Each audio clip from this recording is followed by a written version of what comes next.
पुढची बातमी बघूयात। राज्य सरकारनं कांद्याला 1580 रुपये भाव दिला असला तरी बाजार समितीमध्ये प्रत्यक्षात 1000 रुपये कांद्याला भाव मिळतोय।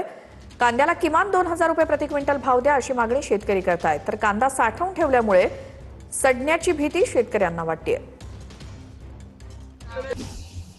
राज्य सरकारने कांद्याला 1580 रुपये भाव डिक्लेअर केला असला तरी कांदा शेतकरी जे आहेत ते आणखीही अडचणीत असलेले आपल्याला पाहायला मिळत आहे। आपण आता भूम तालुक्यातील वारे वडगाव या गावामध्ये आहोत आणि या ठिकाणी जर आपण पाहिलं तर जवळजवळ 25 टन कांदा जे आहे ते शेतकऱ्यांनी एका ठिकाणी साठवून ठेवलेला आपल्याला पाहायला मिळतो। कांदा आहे 25 टन।